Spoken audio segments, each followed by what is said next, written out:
Boa tarde a todos. Uma tarde fria, uma quarta-feira gostosa.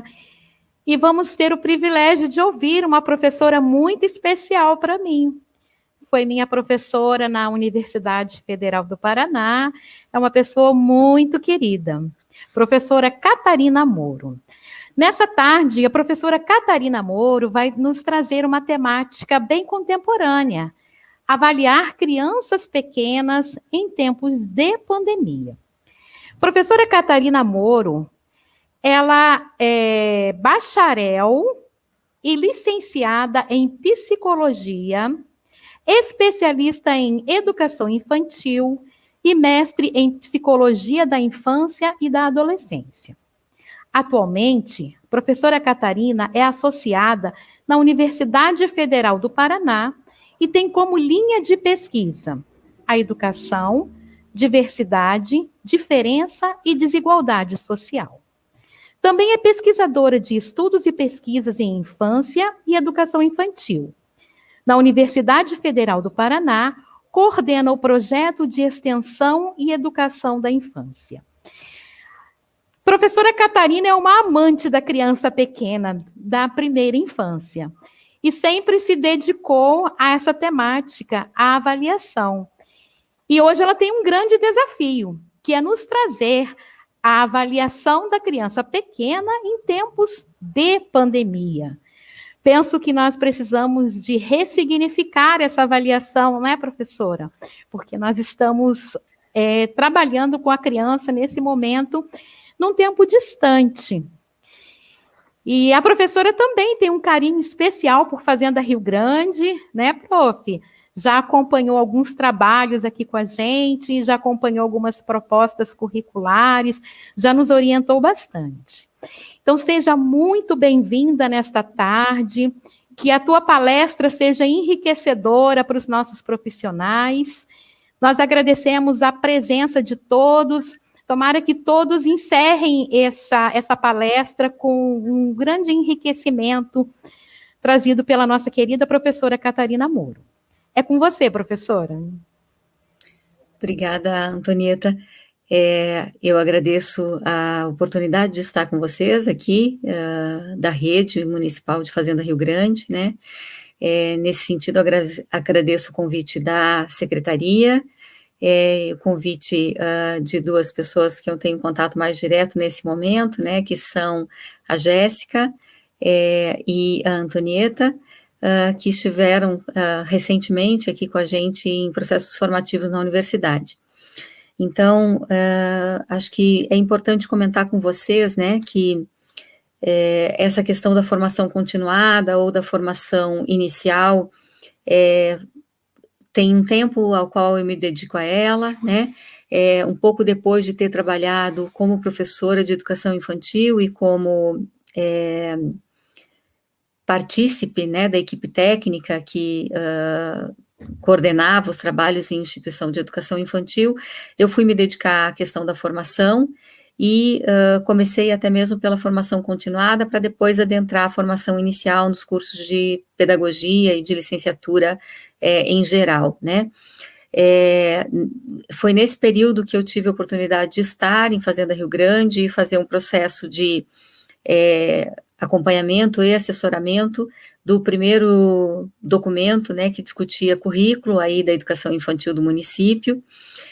De lá para cá, vem alguns anos, né, e mais recentemente, então, eu vim tendo a oportunidade de encontrar pessoas aí da rede em processos formativos aqui na universidade. A questão da avaliação acaba sendo, né, um tema que mesmo em tempos anteriores à pandemia, é um tema que suscita uma certa ousadia, né, e é um certo desafio para quem se envolve com ele, porque, em geral, a temática da avaliação, ela causa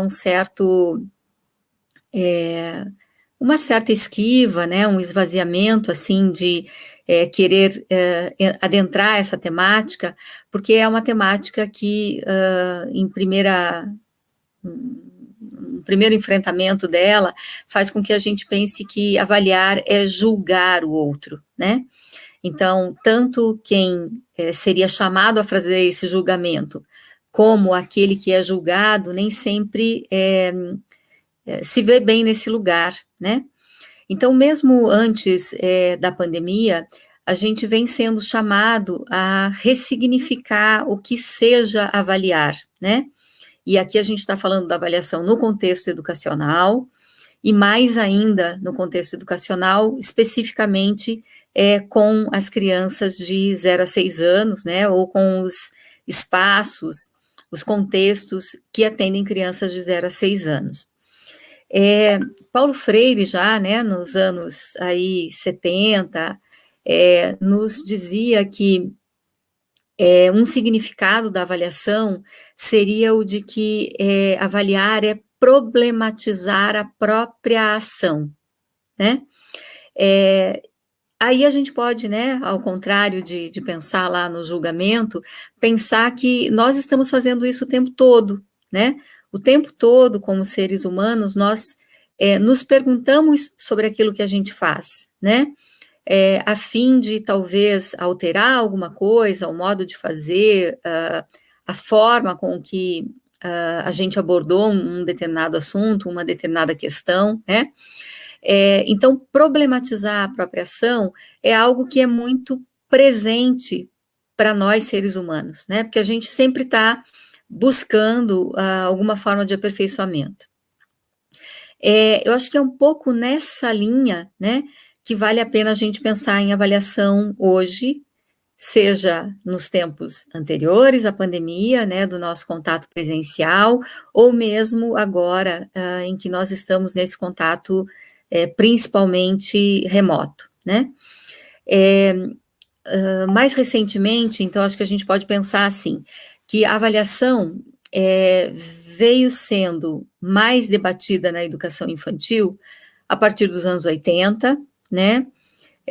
Talvez puxada principalmente pelas escolas particulares que atendiam pré-escola, e ao atender pré-escola, essa expectativa, né, de um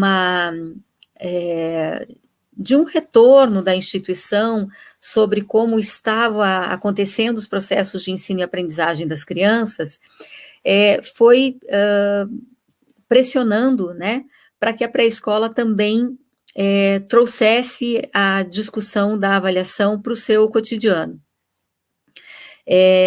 Dá para a gente imaginar aí, né, que nos anos 80,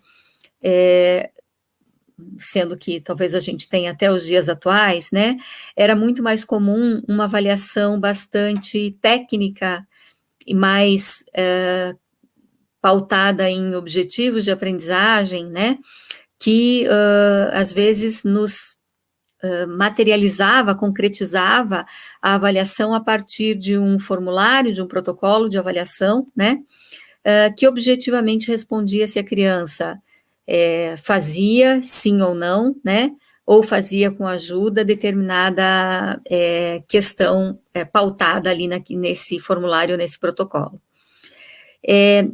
Já a partir dos anos 80 também, né, que a gente começa a perceber uma tendência de que a avaliação vá se tornando um processo mais narrativo, né? As primeiras discussões ou as primeiras proposições ali dentro dessa perspectiva eram proposições que nos sugeriam, né, nos faziam a sugestão de trabalharmos então a partir de relatórios, né, relatórios descritivos do trabalho realizado com o grupo, então o relatório de turma ou relatório de grupo, né, e juntamente com esse relatório do coletivo, pareceres individuais descritivos sobre a criança. Um pouco para a gente pensar assim, né, que esses dispositivos que são muito presentes hoje, eles já têm uma história no nosso processo, né, de trabalho. E mais ou menos daria para a gente situar esse início ali em torno do final dos anos 80, né? Nessa continuidade, né, nessa trajetória aí de como pensar os processos avaliativos, e a partir das mudanças legislativas que a gente teve no nosso país, né, incluindo a educação infantil como etapa da educação e muito claramente incluindo nos artigos da LDB, né, não só a incumbência da educação infantil, mas alguns elementos principais, né, de como essa educação infantil, então, se apresenta no cenário educacional brasileiro. Com a LDB, a gente já pauta a avaliação como um dos artigos da LDB, né. Recentemente, em 2013, a gente tem uma modificação do artigo da LDB relativo à avaliação da educação infantil, né, mas se conserva ali a ideia principal de que avaliar na educação infantil é acompanhar o processo de aprendizado das crianças, né? Isso significa que ela é uma avaliação contínua, processual, né? E que não visa qualquer mecanismo que, às vezes, no ensino fundamental, as redes ainda têm, né? Que seria o mecanismo de retenção, de reprovação, ou mesmo de promoção da criança. Então, a avaliação na educação infantil, ela se reveste, né, de um caráter bastante distinto, porque ela tem essa premissa de acompanhar o desenvolvimento e o aprendizado das crianças no cotidiano educacional que exista, né, e acho que aí a gente já vai fazer uma parte sobre exatamente a questão da pandemia, porque o cotidiano educacional que existe hoje é diferente daquele cotidiano presencial que nós estávamos habituados, né. Essa evolução, então, ou essa trajetória de como a avaliação vai se colocando e quais as mudanças em algumas ferramentas, em alguns instrumentais, né, que a gente pode lançar mão, ela passa a ser um desafio muito importante, né, no dia a dia da discussão pedagógica dentro das unidades e dentro das redes, e cada vez mais a gente vai pensando em novas formas, né, de trabalhar com as narrativas. Então, de pensar esse registro do acompanhamento cotidiano do que a criança nos apresenta e daquilo que a gente realiza com elas, né, com elas e para elas.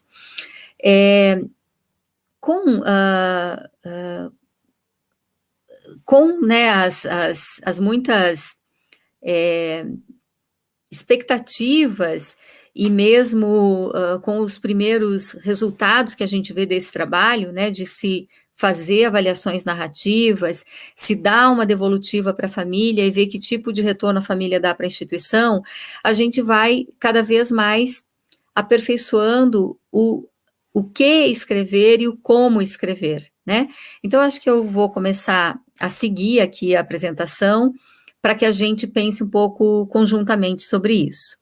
A gente começa com uma imagem e um pequeno texto, que eu vou ler para vocês e vou explicar o contexto desse texto, né?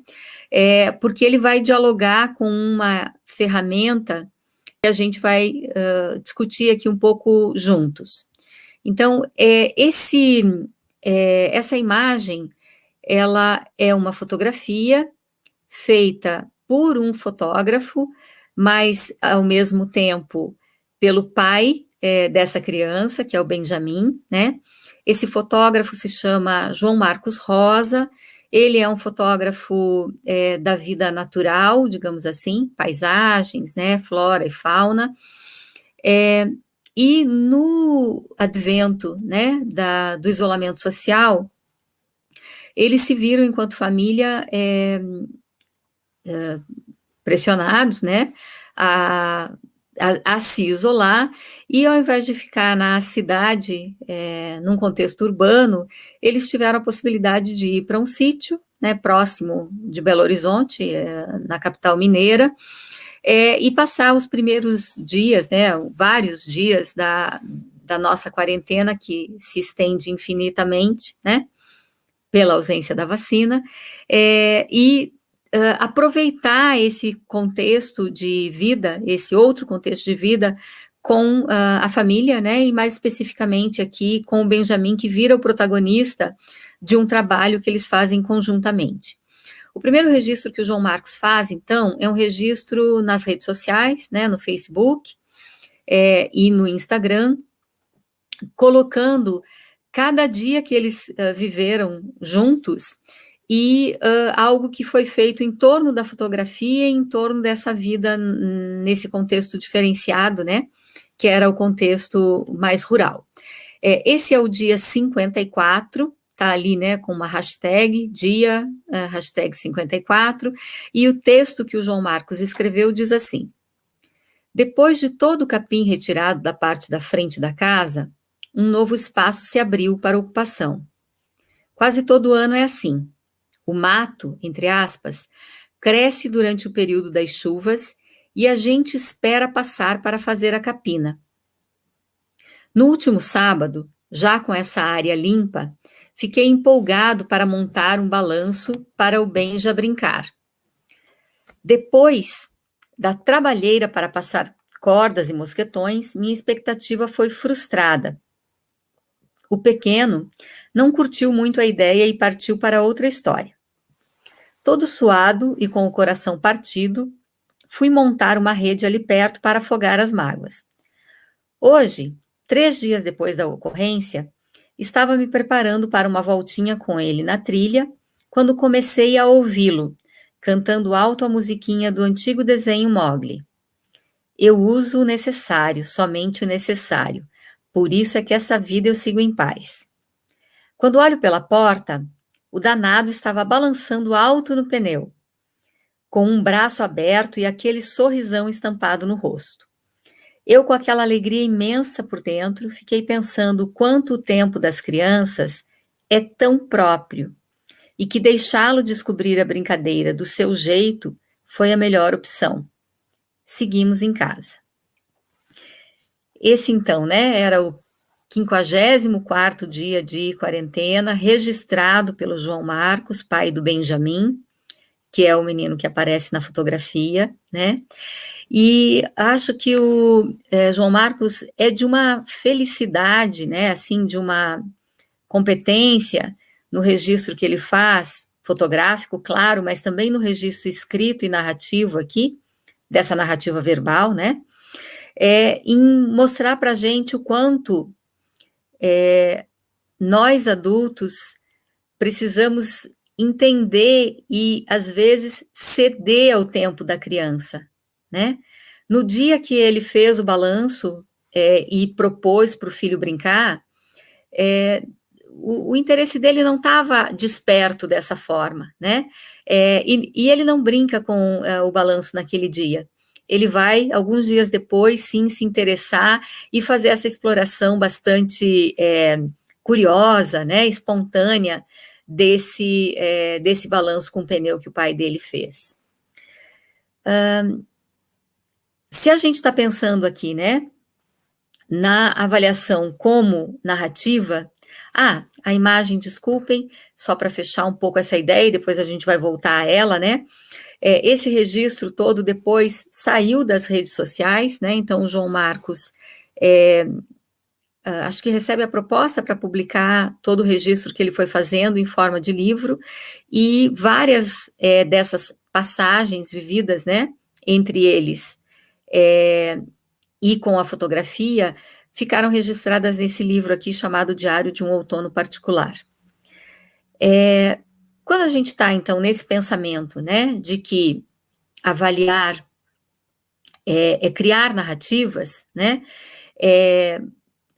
fazer esse registro de narrativas que contam sobre o vivido, né, contam sobre as experiências que as crianças tiveram, sobre as vivências que a gente propôs a elas, né, a gente vai ter, claro, essas indagações, né, o que eu devo avaliar, o que eu vou observar, né, como proceder à avaliação, e mais uma outra instância, né?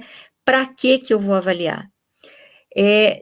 Sempre essas perguntas, eu acho que elas têm que estar no nosso horizonte, né? Quando a gente tem esse desafio, ou mesmo tem esse compromisso, né? Uma vez professor de turmas de educação infantil, seja no atendimento presencial, seja no atendimento remoto, o cumprimento dessa atividade, né, ela se coloca para a gente, ela se impõe para a gente, mas eu não posso cumpri-la só no sentido de atender uma burocracia, né, é importante que eu entenda a finalidade disso e, nesse sentido da finalidade, eu possa, então, ir respondendo a cada uma dessas perguntas, né? É muito interessante que a gente não faça isso individualmente e de forma isolada, né? O isolamento físico, eu gosto de dizer que é mais um isolamento físico do que um isolamento social, né? As ferramentas aí da tecnologia nos permitem ter contatos sociais com as pessoas, ainda que não sejam contatos físicos. Então, é importante pensar sobre essas questões, não de maneira isolada, não sozinhos, né? É importante eu debater com o meu colega de trabalho sobre essas perguntas. O que a gente vai avaliar, né? O que a gente vai observar, como é que a gente vai proceder à avaliação nesse novo contexto e para que, qual a finalidade da avaliação que eu vou realizar, né? Mais do que nunca, eu acredito que para vocês, assim como para a rede municipal aqui de Curitiba, para algumas escolas conveniadas ou mesmo particulares que a gente conhece e acompanha um pouco o trabalho, né?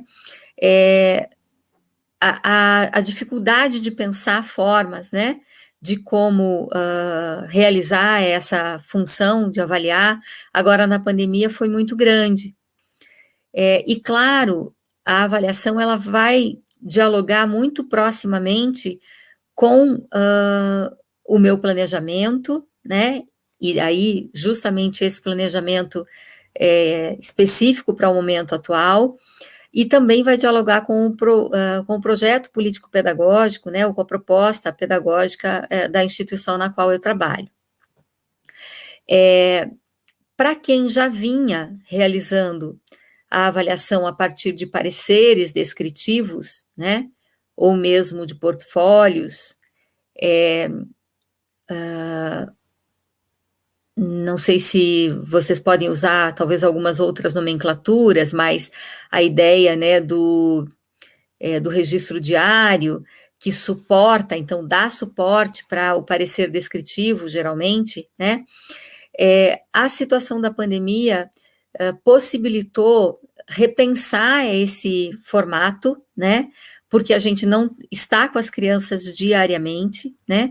A gente não tem aquela amplitude de situações que a gente vivencia com elas no dia a dia. A gente tem sim um contato indireto, né? Via famílias, normalmente, via a mãe, o pai, ou um outro familiar que consegue acompanhar mais proximamente a criança, né? E aí, sem dúvida nenhuma, aproveitar do que esse interlocutor nos traz sobre a criança é importante no processo avaliativo, né? E pensando essa trajetória das avaliações mais narrativas, mais descritivas sobre as crianças, há algum tempo a gente conhece uma ferramenta, digamos assim, que se intitula Mini Histórias, como uma forma também de registrar esse acompanhamento da criança, né? Então, é justamente o que eu gostaria de trazer aqui para a gente e depois, quem sabe, abrir também para alguma colocação, pergunta de vocês, ou mesmo aí na mediação que a Antonieta está fazendo, quem sabe, pensar as experiências de vocês do município de Fazenda Rio Grande, né? As mini histórias se colocam, então, como um registro avaliativo, né? Que parte de uma narrativa, é uma narrativa que é construída pelo adulto, professor, aqui no caso, né?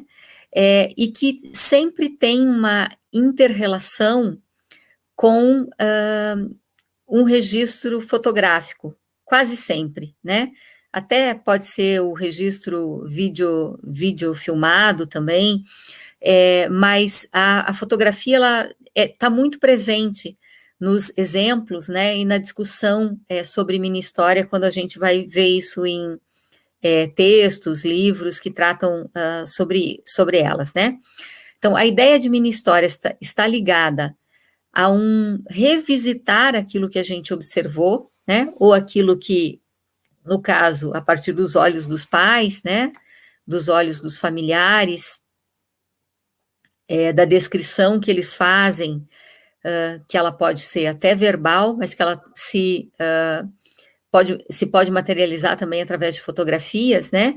Então, eu, professor, vou revisitar esses observáveis, né? E vou produzir uma narrativa sobre esse cotidiano, né? A partir de uma breve narrativa, então, imagética e textual, eu, professor adulto, né, interpreto esses observáveis de modo a tornar visível esses fragmentos, né, essas rapsódias da vida cotidiana. E acredito que hoje a gente, como professor de educação infantil, né, está muito nessa perspectiva de trabalho, né? A gente acompanha fragmentos do que a criança vivencia no contexto familiar. A partir daquilo que a gente planejou, propôs e entregou, né, se for o caso, ou transmitiu ali, por alguma forma de contato videofilmado, ou mesmo só audiogravado aí, né, o que a gente tem de retorno disso são alguns fragmentos que os pais, né, os familiares fazem chegar até nós. Esses fragmentos, então, podem permitir, né, a criação dessas narrativas que são as mini-histórias. A gente pode dizer, né, e o Paulo Fock, que é um dos autores que trabalha com essa questão das mini-histórias, vai nos dizer, que essas rapsódias são quase que fragmentos poéticos do dia a dia, né? É como se a gente realmente conseguisse canalizar o nosso olhar para algo que, às vezes, no dia a dia passaria desapercebido, né? E que, se eu oriento o meu olhar para aquilo, eu vejo, dou algum sentido e algum significado para aquilo que está acontecendo com a criança, né? Portanto, as mini-histórias são sempre episódicas, né? E quando escolhidas, elas vão ser, então, interpretadas por nós, professores, né? E compartilhadas no sentido de ganhar esse valor educativo. As mini-histórias também são, né, um instrumento de registro, com a finalidade de tornar especial aquilo que, por vezes, a gente não dá tanta atenção, né? No cotidiano escolar, ou agora nesse cotidiano de vivência na pandemia, né? As mini-histórias colocam a criança em evidência, no sentido de contar a história que está por trás de um momento específico, né? Que foi capturado ali, pescado pela professora durante a rotina, e relatado numa sequência, junto com uma sequência de imagens. Eu acho que já vou começar por duas mini histórias aqui para a gente concretizar um pouco essa ideia, né? Então, as duas primeiras aqui que eu vou compartilhar com vocês, elas estão numa publicação em forma de artigo, escritas por duas professoras do Rio Grande do Sul, né? Depois eu posso passar para vocês essa informação, se for interessante, necessário. E essa mini história tem um título, né? É interessante sempre que, a partir do que foi observado e registrado em fotografias, você pense qual é o intuito principal, né? Qual é a essência daquela vivência que você pôde observar, e dê um título, então, para essa vivência, né, trazendo logo o texto que dialoga com as imagens, né. Então, essa mini história se chama Uma Conversa Silenciosa, e ela está assim registrada, né. A brincadeira é um constante processo de descobertas. Materiais simples, como as caixas, podem propiciar novas experiências. Durante uma sessão, Davi e Cássia resolvem entrar em caixas plásticas disponíveis. Cássia olha para Davi e, com um gesto, pede silêncio.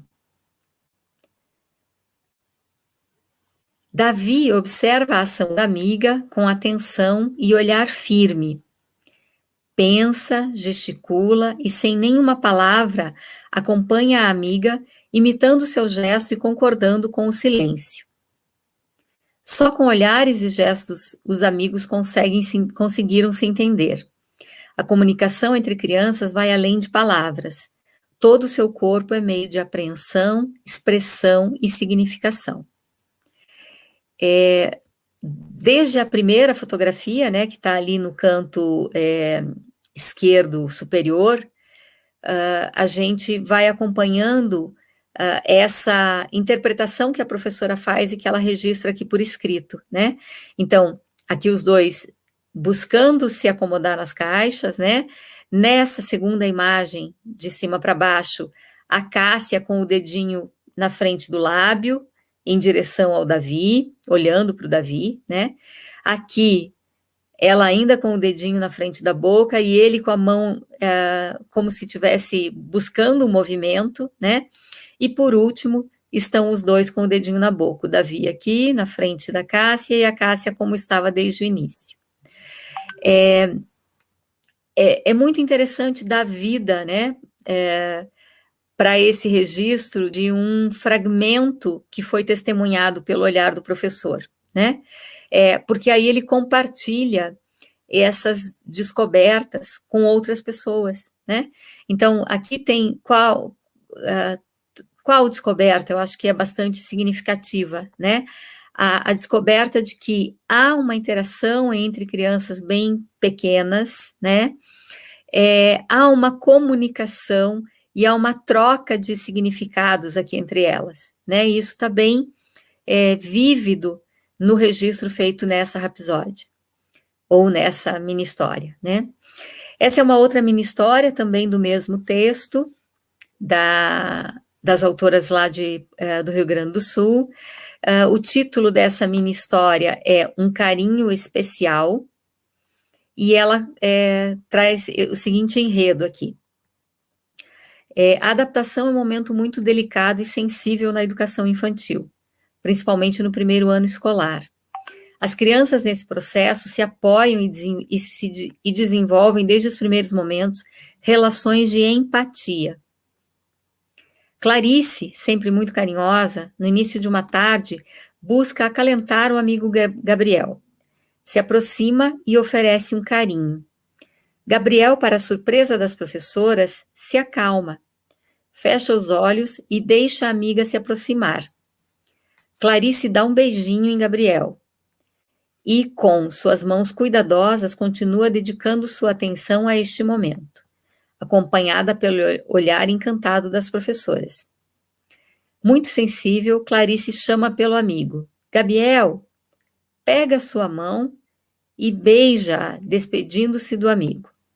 Momentos assim são muito importantes e contribuem no desenvolvimento de crianças mais solidárias e sensíveis com o entorno. Então, essas duas mini histórias foram geradas, né, criadas pela professora no contexto de atendimento presencial, né, antes do momento sanitário e de saúde que a gente está vivendo, mas elas, acho que desde então, né, desde pensar essa forma de narrativa, ela nos conta sobre o que está acontecendo com a criança, né, e nos inspira a pensar o que seria possível em processos como que a gente vive nesse momento de isolamento físico, né. Essa mini história aqui, ela já é do momento da pandemia e ela é de uma instituição pública aqui, municipal, de Curitiba, o Centro Municipal, Centro de Educação Infantil, Centro Cívico, fica no centro de Curitiba, né? Essa unidade já costumava trabalhar com mini histórias antes da gente entrar em isolamento, né? E elas entenderam ser uma boa dinâmica, né? Para trazer essa proximidade com as famílias e para dar também espaço para aquilo que elas estavam propondo, né, em termos de atividades e de realizações pelas crianças no contexto familiar. Então, o título dessa mini história é O Girassol de Bernardo, né? Ele partiu, então, essa mini história foi criada a partir de uma proposta que adveio do planejamento, né, da professora dessa turma. Eles fizeram isso de modo bastante coletivo no CEMEI na época, e daquilo que foi enviado para casa, né? Então, no momento do mês que as famílias vinham até o CEMEI para buscar o conjunto lá de alimentos, né?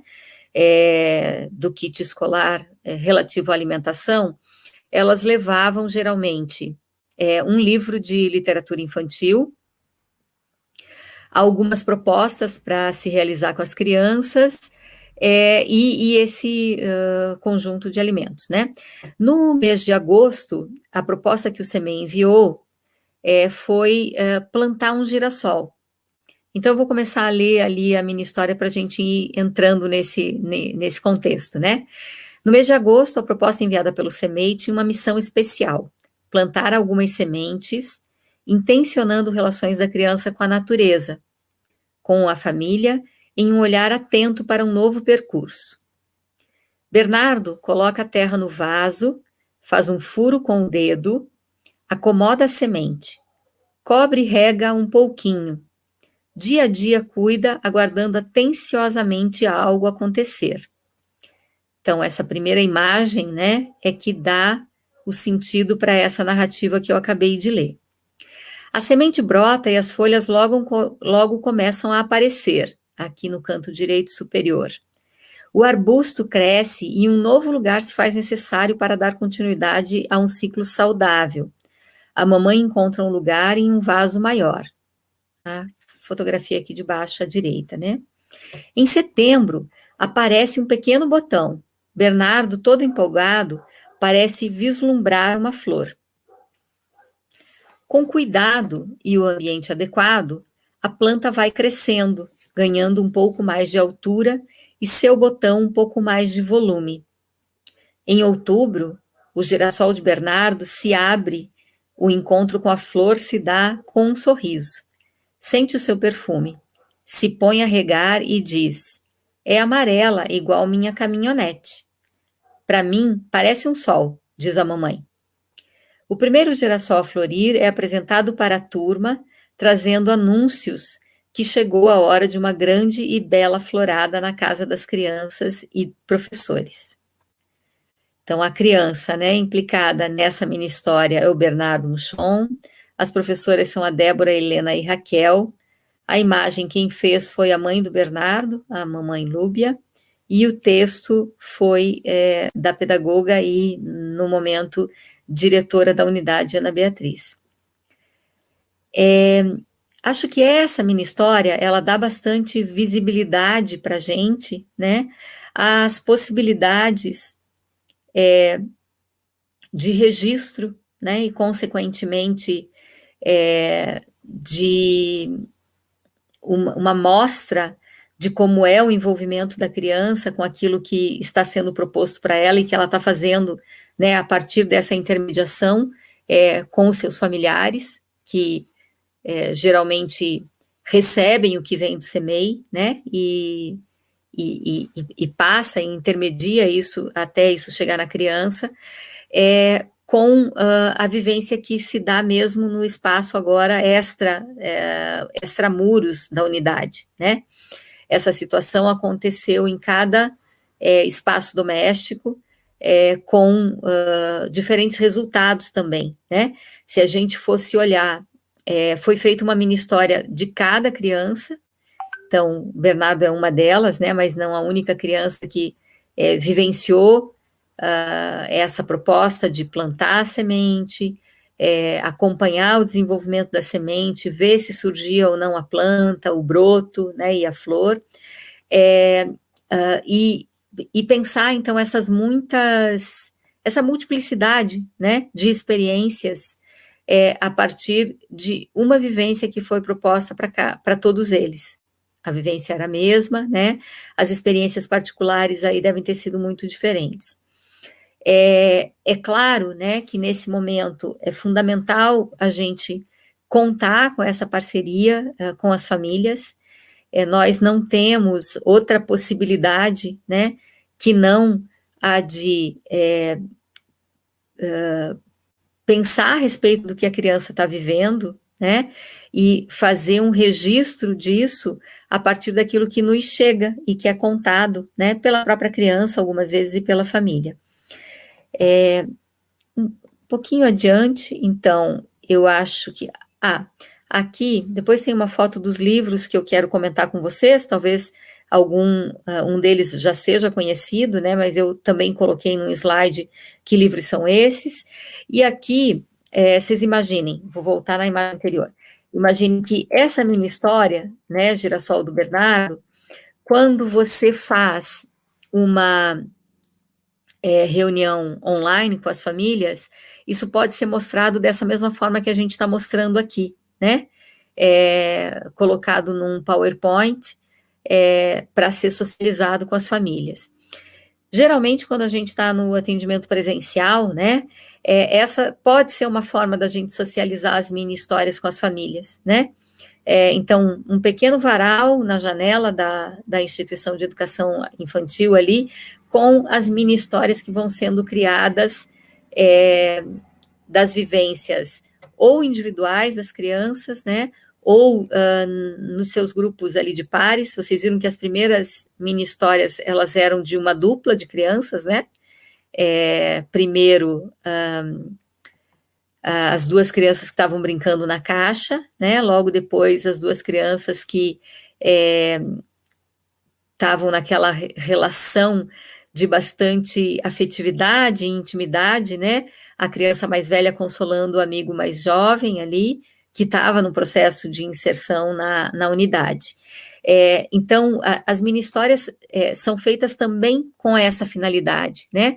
Aquela ideia do para quê, na pergunta inicial lá, para que eu avalio, para que eu crio uma mini-história, é para que a gente possa dar visibilidade aos processos individuais que a criança vive e também às nossas propostas que são para o coletivo, né? Para aquele grupo de crianças. Eu vou à frente, mas eu já volto aqui, porque eu tinha comentado dos livros, né? Então, aqui, a gente tem nesses dois livros algum material que nos permitem pensar sobre as mini-histórias, né? Esse livro, Documentação Pedagógica, Teoria e Prática, ele é uma tradução de um livro publicado em Barcelona, na Espanha, né? E ele traz o capítulo mais original, digamos assim, de um professor de educação infantil lá em Barcelona, chamado Davi Altimir, que é o primeiro nome, né, que a gente associa com a produção das mini-histórias. Então, nesse capítulo ele conta o que como ele faz, né, o que isso tem de interessante no processo pedagógico que ele vive com crianças da educação infantil. O Paulo Foch, que é um autor bastante conhecido aqui entre nós, né, um formador também, professor universitário, quando fez o doutorado, teve a possibilidade de fazer uma parte do doutorado sanduíche, acho que até foi antes, foi uma outra possibilidade de intercâmbio, antes mesmo do doutorado, que ele foi para Barcelona, né, teve contato direto com o Davi Altimir, e depois, alguns anos depois, ele escreve, então, com as experiências do OBC, né, que tem a participação de várias professoras das redes públicas ali do entorno de Porto Alegre, esse livro chamado Mini Histórias, Rapsódias da Vida Cotidiana nas Escolas do Observatório da Cultura Infantil, o OBC. Então, o Paulo tem escritos dele, né, assim como as professoras que participam do OBC também têm. O que a gente pode pensar sobre essa proposta, então, né? Que escrever mini-histórias, produzir mini-histórias, né, que é fazer essa relação entre fotografia e texto escrito, é uma forma da gente inspirar e sensibilizar as crianças e os familiares para uma educação de qualidade. Ela representa, né, um processo pedagógico de reconstrução de significados. Então, essa parte, né, dessa importante parada do professor para olhar sobre aquilo que foi vivenciado pelas crianças e ver que significados ele dispõe dali, né, ele descobre ali, ele desvela das situações que foram vividas. Traz uma influência no panorama educacional da instituição, né? Você visibiliza isso de uma forma muito concreta, né? E é interessante quando isso está compartilhado com a comunidade escolar mais estendida, né? Demais professores, outras crianças e familiares das crianças também. A gente pode dizer que ela tem também consequências positivas para o desenvolvimento infantil, né? Articulada ao trabalho que a gente desenvolve, porque é uma forma da criança também ver aquilo que foi registrado, né? Que foi pensado sobre ela, com ela, né? A partir de uma vivência que ela teve. Revela também, né, um comprometimento por essa educação de qualidade, e aposta, né, num potencial transformador aí das relações que a gente vive no mundo, né. Voltando àquele livro, né, e aos registros, também com duas formas de narrativa que a gente viu ali de início, a gente vai para o dia 64, então, dessa experiência de isolamento que a família do Benjamin viveu, né?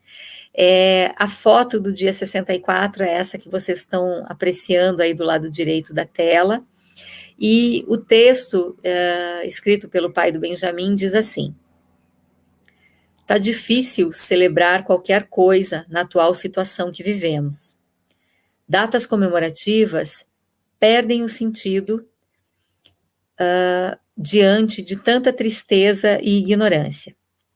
Hoje, no caso, né, era dia, se não me engano, 6 de junho, hoje é o Dia Mundial da Biodiversidade, isso em 2020, né? E temos muito pouco para festejar, mas ainda assim, vivemos num país mega diverso e que tem muito para ser conhecido e, se possível, conservado. A natureza é, de certa forma, meu refúgio para respirar e tentar encontrar um pouco de luz. Estar ao lado de uma criança também desperta em mim um sentimento de esperança, uma crença de que podemos melhorar. E quando a gente vive essas duas coisas ao mesmo tempo, a alma se acalma. Tá difícil, mas não vou deixar de me encantar com a beleza da natureza e da infância. Ainda mais quando as duas se encontram de formas tão singelas num dia especial. A foto é bastante representativa desse encontro, né? Das duas belezas, a beleza da natureza, na forma da borboleta, que pousa bem tranquilamente ali no rosto do Benjamin, né? Professora Catarina? Oi? Sua fala está encantadora, mas só lhe faltam 10 minutos. Certo, agradeço, Tá bom? Antonieta. E eu até já pensei em colocar aqui, né, depois do último slide, ali do penúltimo slide, uma tela de fechamento, mas não fechando a interação, né, mas fechando aqui a projeção.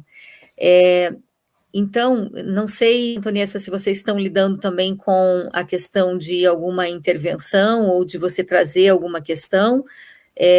Se não, eu posso tecer mais algumas considerações ou posso estar aberta aí alguma pergunta. Pode tecer mais considerações. Nós estamos acompanhando o chat e as pessoas estão gostando da sua fala. Acho que está bem esclarecedora. Não veio pergunta. Você está, assim, dizendo palavras bem esclarecedoras. Tá certo. Tá bom? Então, Obrigada. eu acho que um pouco para a gente caminhar, né, para um desfecho, eu acho que a gente pode pensar que nós não temos na educação de modo geral, né, eu acho que a gente não tem receitas que funcionem em qualquer contexto, com qualquer professor, com qualquer criança, né, mas eu acho que o que a gente tem muitas vezes é esse compartilhamento de experiências, né, a partir, então, das leituras que a gente tem oportunidade de fazer, né, em livros, em artigos publicados sobre o tema que nos interessa ali na ocasião, né, e fazer a experiência que seja nossa, né, então pensar assim, como é que eu posso mobilizar um processo de avaliação num contexto inesperado, inóspito, né, de uma educação que se faz fora da escola, né, que se faz fora da escola e por profissionais, né, porque o processo educacional, ele o tempo todo acontece em todas as nossas instâncias de vida, né, então sempre aconteceu educação, a criança estando no seu ambiente familiar, uma boa ou uma má educação, né? Sempre aconteceu uma educação, a criança estando na escola, uma boa ou uma má educação, mas aqui a gente está falando de uma realidade em que a gente leva a escola de alguma forma até a casa das nossas crianças, né? Para que o que nós vivíamos antes dentro da sala e dentro da unidade de educação infantil, a criança possa viver agora nesse outro espaço, né? Enquanto a gente espera ansiosamente o retorno para uma certa normalidade, né? Eu acho que de forma alguma a gente pode ter expectativa de voltar ao que era antes, né? Porque se a gente voltar ao que era antes, significa que a gente não aprendeu nada com essa situação catastrófica que a gente está vivendo, né? E que implicou na morte de tantas pessoas, às vezes até pessoas muito próximas de nós, né? Então, nós vamos voltar e estamos ansiosos para voltar para um atendimento presencial, mas certamente isso vai se revestir de novas formas de interação, novas formas de brincadeira, novas formas de, entre aspas, ensino, né? E, consequentemente, também novas formas de avaliação. Qualquer vivência, né? De formas narrativas de avaliação, e tem outras, eu vou comentar rapidamente aqui com vocês, só dando nomes, né? Mas até seria um bom desafio como formação continuada ou como a forma de autoestudo nosso, de cada um de vocês, né? Ela é bem-vinda e ela é importante quando a gente pensa, então, que a finalidade da avaliação da educação infantil é a gente dar visibilidade para os processos de aprendizado das crianças, né? No seu melhor sentido, menos apontar as falhas, as ausências, as dificuldades, apesar de que isso também fica, de alguma forma, registrado, né?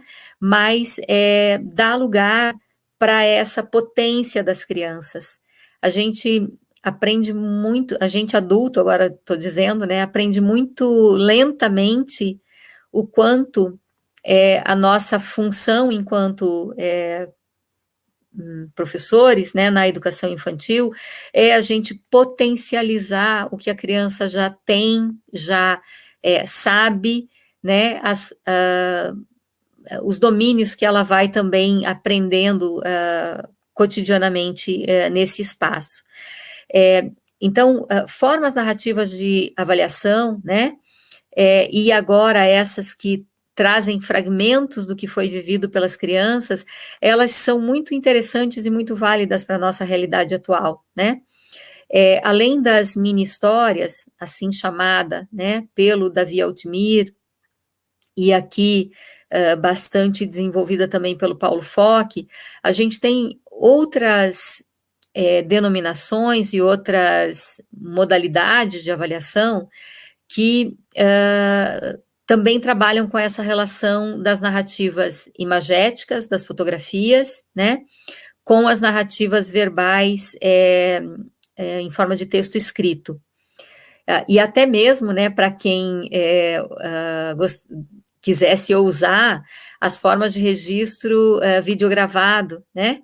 Então, também é possível se trabalhar com avaliação a partir da videofilmagem, né? Outras modalidades, então, de avaliação, outras abordagens de avaliação a partir dessas narrativas são, a exemplo, a avaliação de mosaico da Alison Clark, que também tem uma aproximação, né, com essa ideia de descrever o que foi observado e fazer uma pequena interpretação a partir do que a gente considerou, né, e significou da vivência da criança. E há ainda uma outra abordagem chamada de histórias de aprendizagem. Todas essas abordagens, né, as mini-histórias, a avaliação em mosaico, as histórias de aprendizagem, elas dependem de que a gente sensibilize o nosso olhar para aquilo que a criança vive, né? Nosso olhar agora, ele está perpassado pelo que os familiares adultos nos trazem, nos contam, né? Nos enviam em forma de foto, em forma de pequenos filmes, às vezes recebidos mesmo por WhatsApp. Mas a hora que eu for ver isso, né? Que significado eu dou para isso? E aí é interessante, eu acho que buscar uma interlocução que sempre visibilize, né, as conquistas das crianças e desafie os adultos, nós e a própria família, a trazer algo a mais, né? Então, para a gente sair um pouco do que também foi muito comum agora na pandemia, né? De se enviar para casa exercícios gráficos impressos em papel, né? Como uma forma de documentar aquilo que a criança faz e de, claro, propor também algo que se aproxima com aquilo que a escola pode fazer nesse momento, né? Quem sabe avançar aí em propostas semelhantes a essa da plantação do girassol, né? O que elas podem usando outros meios que não só o lápis e o papel, né, realizar no sentido de ter envolvimento, de criar uma relação, né, de colocar a sua curiosidade em ação ali também, e fazer descobertas, né, e como é que a gente depois fica sabendo disso que foi vivido pela criança, na medida em que a gente vai também demandando aí dos adultos que nos deem algum retorno a respeito, né. Então, eu acho que cumprindo aqui uma hora quase cravada, assim, né, de fala e desde a abertura, eu quero agradecer a oportunidade de falar com vocês, dizer que nada pagaria, né, a possibilidade de olhar para cada rostinho, mas isso não é possível aqui nessa interlocução, né? Depois eu vou revisitar essa gravação para olhar as fotos ali de algumas pessoas que fizeram observações, fizeram comentários, né? Porque o bom mesmo é a gente estar em presença, né, gente? Então, aquela tela, né, final é a expectativa do momento, né? Que todos, num tempo mais breve possível, possamos estar vacinados para que a gente possa voltar a interagir de fato, né? E para que a gente vá aprendendo aí e o ano que vem, quem sabe a gente possa fazer uma diferença, né? Com as nossas escolhas. Muito obrigada. Somos nós que somos gratos por essa fala tão gostosa, tão sábia. Muito obrigada, professora, por doar o seu conhecimento para a gente. Foi muito gratificante. Depois você dá uma olhadinha com calma lá no chat, você só recebeu elogios, você trouxe uma temática contemporânea, importante, com palavras bem simples, de fácil entendimento para todas nós. E um ano atípico, né, prof? Onde a escola e o CMEI entrou dentro da nossa casa, né? Então, você só reafirmou o trabalho que a gente vem trazendo, que são as observações e apreciações das fotos, dos vídeos que os familiares nos mostram para nós podermos perceber o quanto as crianças também estão desenvolvendo com as atividades que são enviadas para casa. Muito obrigada pela Jéssica também, está aí fazendo a tradução em Libras para nós. Parabéns, Jéssica, você é muito boa nisso, viu? Prof, mais uma vez agradecidos estamos por ter aceito o nosso convite, viu? Que Deus continue te dando sabedoria, te abençoando, e que a sua sabedoria alcance muitas mentes ainda. Um beijo para você. Maria Antonieta, obrigada, Jéssica. O interessante é a gente pensar, né, que o conhecimento se faz nesse coletivo, e é muito bom trocar aí também com vocês. Obrigada. Grande abraço. Até a próxima, prof. Até breve. E aproveito